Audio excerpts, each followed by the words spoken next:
Theo's here. Very good morning to you, Theo. Very good morning to you, Mike. Great to speak to you. Sorry, I'm in a slightly mischievous mood this morning. Along. Well, I am, because you've got to laugh, haven't you? Otherwise, you would literally, slit your own throat. But basically, look, here's where we are. The Labour Party is still enmeshed in problems. I mean, even in the Times this morning, they buried it away on page 8, a guy who gave them £100,000 has now been given the job of being a director of HMRC. Bloke by the name of Mike Bracken, founder and director of Public Digital, was previously the government's executive director for digital at the Cabinet Office. He went off to form some organisation. He gave £100,000 to Labour, and he's now going to be in charge of HMRC, or at least, titularly in charge of it. I mean, it doesn't look good, does it? Of course, Labour were the first to complain in opposition when there were allegations against Boris Johnson that he'd put his friends into the House of Lords, or he was prepared to give key plum jobs, whether chair of a particular quango or whatever, to a friend or an associate, somebody who it was a form of patronage, and of course Labour now face allegations that they're doing exactly the same with what are termed as exceptional appointments, where they're saying, actually, don't worry about necessarily having an open having an advert for this particular job or whatever. We'll just take, this is the candidate we'd like to. This is the candidate we'd like to get the job, and of course they promise to be different. So they're facing the charge, and they'll continue to face the charge of hypocrisy. But Labour would have been hoping that by now these allegations would have started to die down. But again, they're appearing in the Times newspaper with regards to this particular individual. Well, that's the problem, because I said to a Labour Party minister, a Labour government minister who was on with us, Hamish, what's his face? He's the son of Faulkner. Faulkner. Yeah, Lord Faulkner. Yeah, Hamish Faulkner. I said, can you be sure that Keir Starmer doesn't have any more revelations to come out? He said, well, he's declared everything. I said, well, are you sure he's declared everything? Because there might be other things that he's forgotten to declare.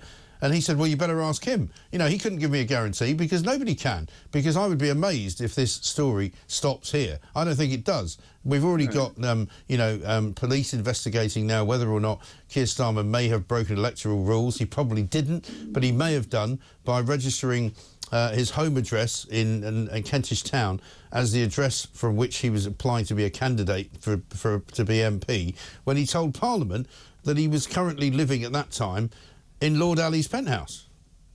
Yes, this is problematic in terms of the actual rules, and of course there's going to be I think the matter's being passed to the Metropolitan Police by the City of London Police, and it will be up to the Metropolitan Police to decide whether to investigate. Interestingly, Camden Council are trying to wash their hands of the story. They want nothing to do with it. Yeah, funnily enough. The rules are very clear, Mike, and they're there for a reason. Is that you have to have a registered you have to have a registered base in your constituency, right. And Keir Starmer on the forms, and of course it was confidential because of obvious security reasons. Yeah. Said on the forms with the electoral authorities said. His residence is in Kentish Town, as you would expect him to. But of course, subsequently, he's admitted that he moved his family out prior to the general election. And in fact, they stayed a little while after the general election to the £18 million Covent Garden penthouse of Lord Wahid Ali, who is, of course, a major donor to the Labour Party, to Labour MPs, and of course received a AAA all-access pass to Downing Street in the weeks after the election. So there are questions as to exactly where Keir Starmer was residing and why he put his address in Kentish Town on the forms. It's just worth remembering, of course, that Paul Nuttall, when he was standing in a by-election up in Stoke, if I remember correctly, got into trouble for UKIP. Yeah, exactly that. Fell foul of these rules because he couldn't prove. He was finding it very difficult to prove that actually he was using his residence, which he placed in the constituency, as his actual home and base. And that's the problem here, because again, it wouldn't really be an issue if Keir Starmer hadn't been so sort of holier than thou about sticking to the rules and being, much more transparent and filled with integrity and absolutely never, ever doing the wrong thing. Because also, it seems to me, I remember from the various conversations that were had around the time that the Penthouse became a story, he said at one point, I never spent the night there. So, you know, he can't be living in both places, can he? Well, his argument was that his son needed to study for his but nobody's GCSEs. Nobody's buying that. Yeah, his argument was that he had to, because his son was doing his GCSEs and his GCSEs in peace, and then of course Keir Starmer said. So it's all quite. The problem is that, as you rightly say, Mike, this is about, and you will hear this argument from supporters of Keir Starmer's government from the left, that Labour governments are always held to a higher standard than Conservative governments, but the problem here, and what doesn't seem to land with Keir Starmer, and of course you heard that, there are a couple of excruciating interviews that he did during the party conference season, is the way that it looks. It's okay. Boris Johnson was, was very, open and honest about, the way that he lived his lifestyle. He didn't promise to be anything that he actually wasn't. And there was everything out there on Boris Johnson before he became Prime Minister. Indeed, when he became Prime Minister, but he still won that 80-seat majority because the British public, the voters, your listeners here at Talk, didn't see any accusation. There was no accusation by them of hypocrisy against what Boris Johnson was saying or doing. He wore his own. He was who he said he was. And I think the problem that Keir Starmer and Labour have got themselves into, and it'll be interesting to see now that they've got rid of Sue Gray whether it turns around or not. We shall wait and see.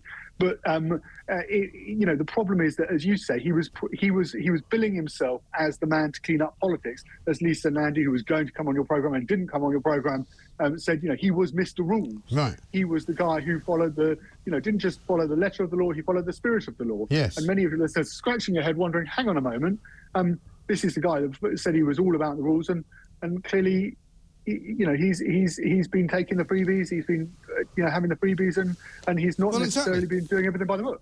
I mean, he says, and I think in his defence, I suppose, not that I'm in the business of being in his defence, but in his ideal world, he thinks that by reporting things that he's been given, that's okay. But it's not okay, because he doesn't realise how that looks, right? And also, he hasn't reported everything in the way that it should have been reported. For example, the second lot of clothing, £16,000 worth, was initially reported as work or office costs, right? And it wasn't put down as clothes, and it was later that he did that. And he didn't initially report that his wife had been in receipt of clothes from Lord Ali either. So, I mean, he hasn't actually stuck to the rules. And reading the interesting interview with Rosie Duffield in The Telegraph this morning, I don't know if you've had a manage to look through all of that, but she basically describes him as a man who is astonished that anyone dares to question anything that he does. And she says basically he's a politician who has no political talent.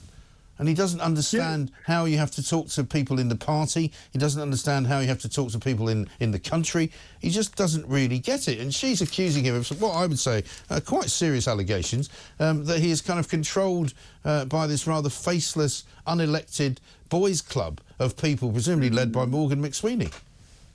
Yes, so, of course, in the context of this is Rosie Duffield had a huge row with, a long-running row with Keir Starmer over the particular issue of trans. Yeah. She's been a vocal advocate, a very strong advocate, in fact, for women's rights and women's only safe spaces, whether it's changing rooms or toilets or whatever. And she, of course, stood and she won the seat in Canterbury. And it's a difficult seat to win for Labour MPs. That she won that seat, but of course resigned the Labour whip because she said that Keir Starmer had a problem with women. And then there's now been speaking out about the fact that Keir Starmer doesn't like criticism. He doesn't like the fact that when he is challenged. And she found herself frozen out. She found herself unable to attend events at the Labour Party conference because of the stance that she had taken over the years. And I think, to your point about Morgan McSweeney, now they've got rid of Sue Gray. It is, and this has been a long-running allegation against Keir Starmer, is that he surrounds himself with young men who run it like as you say, a boys' club, and the one strong woman in there was Sue Gray, who knew how Westminster and particularly the Whitehall machine, the civil service, operated, but they didn't like her being their boss, and so they briefed against her and pushed her out of the door. And it's going to be interesting to see now whether actually Keir Starmer's team in number 10 can deliver all of the things that Keir Starmer promised during the election, because they don't have the expertise. They don't have the hinterland of knowing how the government works. Labour's been out of power for 14 years, and it may all just, Mike, and I'm sure you're a proponent of this, it may all just slowly start to fall to bits. Yeah, well, listen, I've been because predicting they won't be able to get across it. I've been predicting it's going to fall to bits since about the second part of July, because it's very obvious to me that there was nobody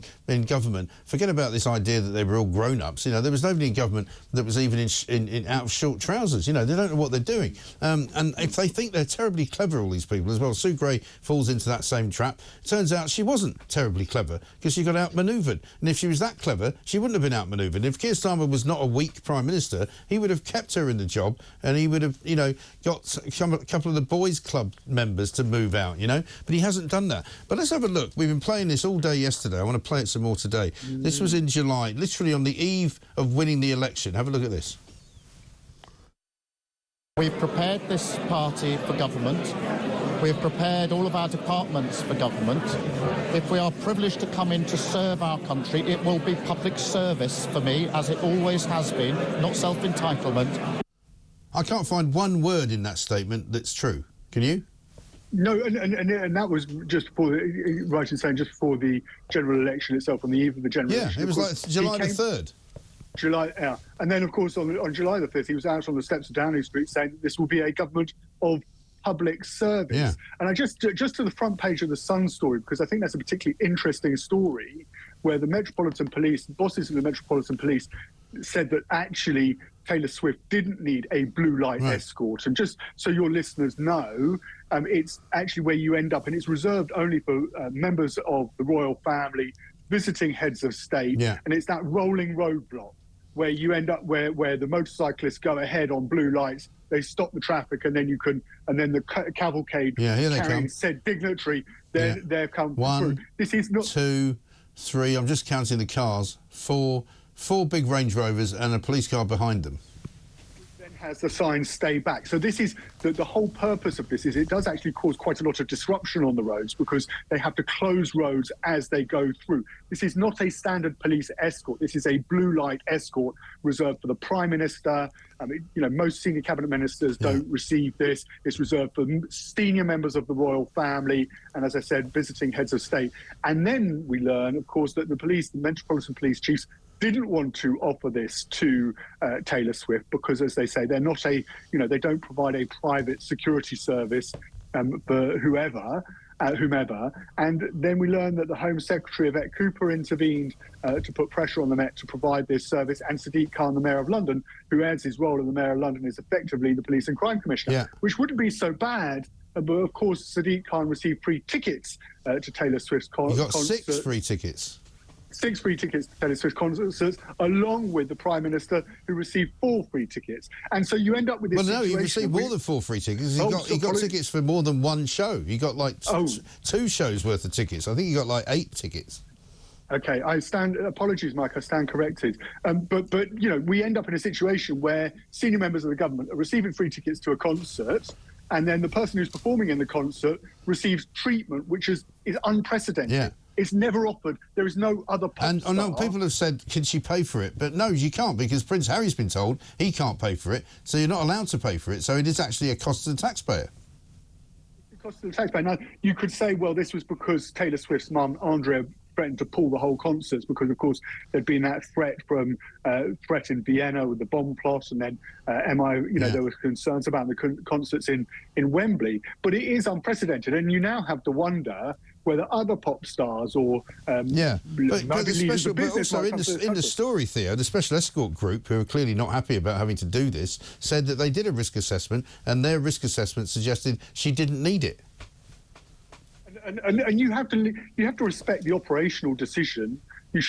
Politicians should be respecting the operational decisions of the police. But here we clearly have, as reported by the Sun, there has been some political intervention. Yeah. The Home Office are insisting that there wasn't a political intervention from them. The Mayor's Office are refusing to comment because they're saying it's a security matter for the police. We and know why. There's no question that Sadiq Khan would have intervened here, and some people, of course, would refer to Sadiq Khan as the smallest man who ever lived. But that would only be a joke for the Swifties, because only they know the names of the songs. Right? Yeah, look, but listen, Theo, we've got to run. I'm sorry to keep you. Thank you very much indeed. Theo Usherwood, political commentator. Let's